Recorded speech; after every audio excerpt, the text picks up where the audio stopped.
निश्चित रूप में ओवैसी जी भी बच्चे ही हैं, क्योंकि उनकी भाषा बच्चों की तरह है।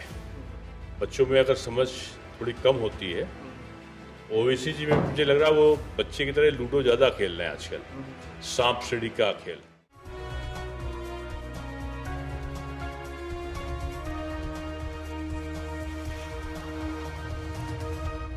चुनावी सरगर्मियां तेज हो गई हैं। एक तरफ एनडीए लगातार बैठक कर रहा है, दूसरी तरफ इंडिया। हमारे साथ बात करने के लिए उत्तर प्रदेश के पूर्व डिप्टी सीएम दिनेश शर्मा जी हैं।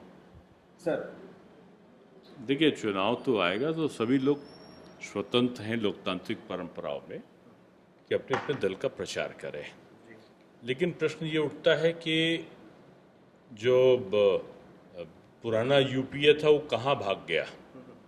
दल तो यही थे, इनका दिल क्यों बदला? क्योंकि यूपीए के कर्म और कुकर्म जनता ने स्वीकार नहीं किए, तो उनका कि नया भेष बदल दो। ये नए भेषधारी जितने लोग हैं, मैं समझता हूँ कि ये सब मिल जाएं और दो चार बाहर से भी बुला लें, तो भी मोदी जी का मुकाबला नहीं कर सकते, बीजेपी का मुकाबला नहीं कर सकते। तीसरी बार प्रधानमंत्री बनेंगे, 80 की 80 सीटें बीजेपी उत्तर प्रदेश में जीतेगी। सर, जिस तरह से विपक्ष के इतने हंगामे के बाद भी कल दिल्ली में जिस तरह से लोकसभा में आपका सर्विस बिल पेश किया गया और लगातार नारेबाजी भी हुई, क्या लगता है विपक्ष हमलावर रहेगा? विपक्ष हमला जनता पे कर रहा है और विपक्ष मुद्दा विहीन है। विकास उसका एजेंडा नहीं है, भड़ास उसका एजेंडा है।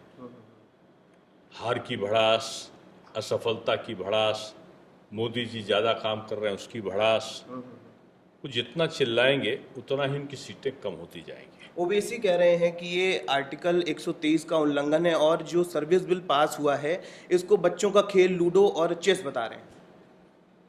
अब निश्चित रूप में ओवैसी जी भी बच्चे ही हैं, क्योंकि उनकी भाषा बच्चों की तरह है।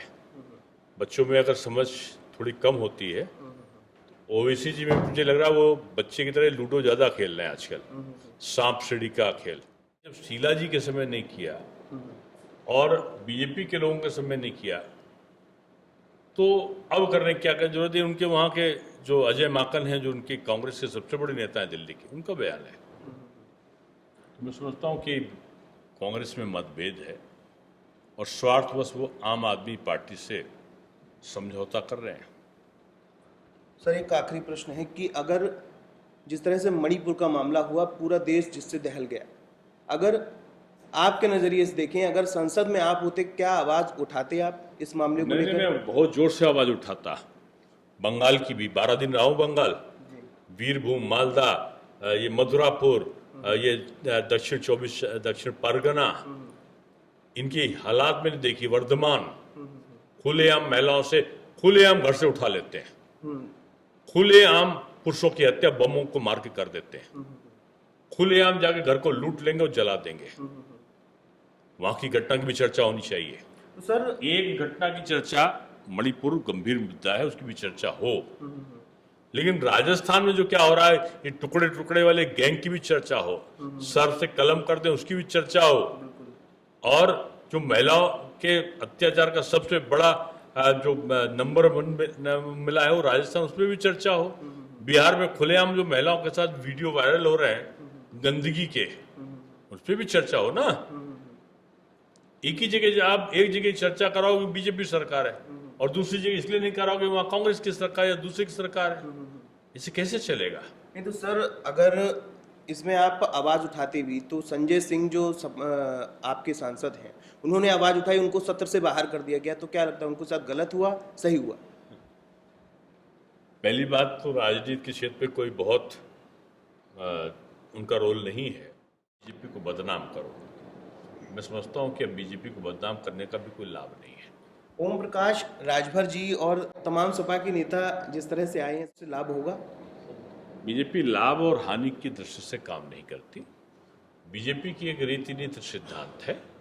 मोदी जी की सबका साथ सबका विकास सब पे विश्वास की जो नीति है, उससे प्रभावित होकर जो लोग भी बीजेपी के साथ सहयोग करना चाहते हैं उनका स्वागत है। तो ये हमारे साथ उत्तर प्रदेश सरकार के पूर्व उप मुख्यमंत्री दिनेश शर्मा थे, जिनका साफ तौर पर कहना है कि जहां पर भाजपा की सरकार है उसी को टारगेट ना करे, जहां भाजपा की सरकार नहीं है वहां भी ध्यान दिया जाए। वहां भी महिलाओं पर उत्पीड़न हो रहा है, मणिपुर मामले पर ध्यान देना चाहिए और साथ ही साथ उत्तर प्रदेश और देश में जहां भी जिस तरह के भी मामले हो रहे हैं उस पर ध्यान देना जरूरी है। और साथ ही साथ दिनेश शर्मा ये भी कह रहे हैं कि अब उत्तर प्रदेश की जो 80 की 80 सीटें हैं वो अब भाजपा की होंगी और प्रधानमंत्री नरेंद्र मोदी तीसरी बार प्रधानमंत्री बनकर देश में अपना परचम लहराएंगे। राजधानी लखनऊ से वीडियो जर्नलिस्ट सूरज के साथ स्पर्श गुप्ता, TV 24।